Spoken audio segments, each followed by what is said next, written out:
The movie begins with a beekeeper named Adam Clay taking down a hornet's nest that was bothering his sweet elderly neighbor, Eloise. Eloise thanks Clay for his help and invites him over for dinner later. He agrees to join her later and heads into his shed to deal with his bees. Meanwhile, Eloise gets on her laptop to check up on some of the charities she was running when she suddenly gets notified of a virus on her computer and is told that she must call a helpline to get it sorted out. Worried, she calls the helpline and is connected to a man named Mickey. Mickey gives Eloise complicated instructions to get rid of the virus, but she confesses that she is not good with technology and might need his help. Expecting this answer from her, on the other end of the line, Mickey, who is surrounded by several hackers, announces that they need to watch and learn how to phish a client. Mickey manages to convince Eloise to download an app that gives him and his team access to her computer to prove that he has helped her with her problem without compromising her security. He tells her that he is going to transfer $5 to her accounts to confirm that they are safe. However, Mickey transfers $50,000 to Eloise's account and tells her that he has accidentally sent her the wrong amount. He begs Eloise to send the amount back or else he might get in trouble. When Eloise opens her account, she is shocked to find that sure enough, there has been a recent transfer of $50,000. She agrees to send it back, and as soon as she types in the password for her account, her laptop ends up dying. At the same time, Mickey and his team celebrate as they drain all of Eloise's accounts, including the $2 million worth of donations for her charity. Eloise's phone starts ringing, indicating her of a fraudulent activity, but it is too late as she finds that all of her money is gone. That night, Clay gets done with work for the day and heads to Eloise's place for dinner. He notices that her house is unnaturally dark, causing him to remain alert in case he finds an intruder inside. He enters her house and grabs a knife from her kitchen. Just as Clay enters Eloise's living room, he notices her dead body. But before he can do anything, Eloise's daughter, Verona, who is also an FBI agent, points her gun at him. Verona makes Clay drop his weapon and suspects him of killing her mother. Once Verona detains Clay, she calls for backup. After a thorough search, the officers report to Verona that her mother's death looks like a suicide, but that they will continue searching for more answers. Clearly, this wasn't what Verona wanted to hear because she starts questioning Clay as he is being taken away and asked him why he was in Eloise's house. Just before he sits inside the patrol car, Clay tells Verona that he was invited over for dinner and brought honey for Eloise. Once everyone leaves, Verona looks around her mother's estate and finds that Clay is telling her the truth. She realizes that her mother has killed herself and starts looking around for answers. She is surprised to find that all of her mother's accounts have been drained. The next morning, Verona visits Clay, who had been released from prison a few hours earlier. She apologizes to him for suspecting him. She then informs him that she managed to find that her mother was scammed. However, she has been unable to pin down the organization behind it. Hearing this, Clay tells Verona that her mother had been the only person who was kind to him, and assures her that her kindness will not be forgotten. Later that day, Clay calls a friend of his in the CIA and asks her to look into the organization. Sure enough, within a few hours, his friend comes up with the name and the location of the organization. She tells him that the building belongs to the United Data Group's call center. The following day, Clay visits the United Data Group building where Mickey is still running his phishing scheme. He encounters two security guards at the entrance and easily takes them down before entering the building with 2 cans of gas. Inside, he finds several people working on scamming innocent people by making them believe that their computers have been affected by a virus. When Clay calls out to them, no one pays him any attention.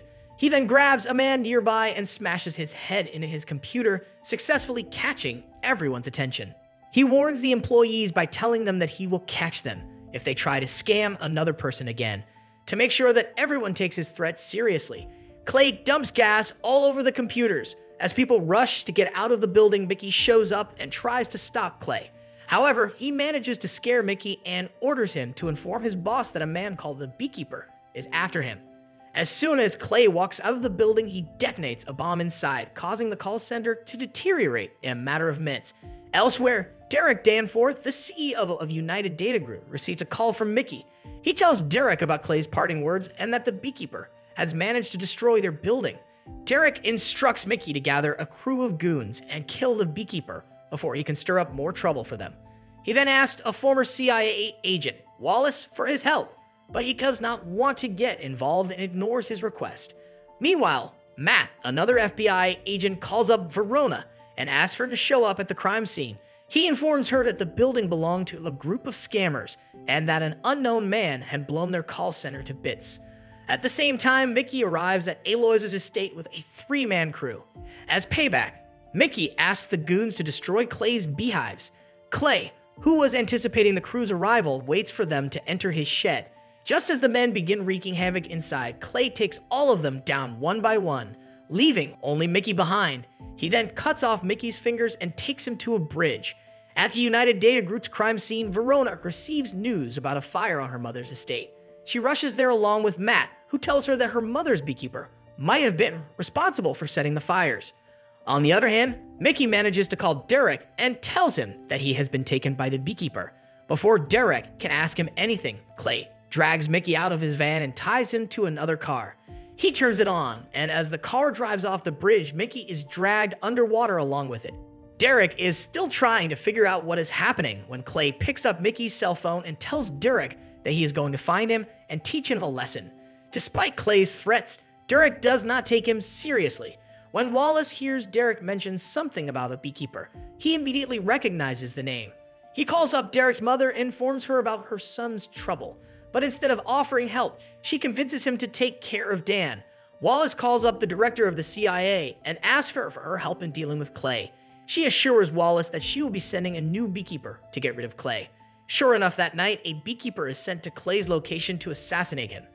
The beekeeper arrives at a gas station, but when she does not see Clay, she blindly starts firing a machine gun in hopes of hitting Clay. However, Clay manages to hide and avoid getting hit by her bullets. As soon as the beekeeper stops to reload the gun, Clay takes his chance and throws a jar of honey at her, taking away her vision temporarily. He then lights her up on fire and cuts off her finger before pocketing it. The next morning, Verona and Matt arrive at the destroyed gas station and begin inspecting the crime scene. Verona claims that the guns used were military grade, which would only mean that someone in a position of power was involved. The two of them decide to involve the FBI director and ask him for reinforcements to help them catch Clay. At the same time, Wallace hires a group of ex-military men and tells them everything that there is to know about Clay and the beekeepers. While everyone is busy trying to figure out Clay's next move, Clay heads to the beekeeper's hideout and uses the dead beekeeper's finger to access information about United Data Group and its sister companies. He manages to find their headquarters and heads there. At the headquarters, the military men hired by Wallace try to evacuate the employees, but Derek puts a stop to it, claiming that the beekeeper will not be able to get through security stationed outside the building.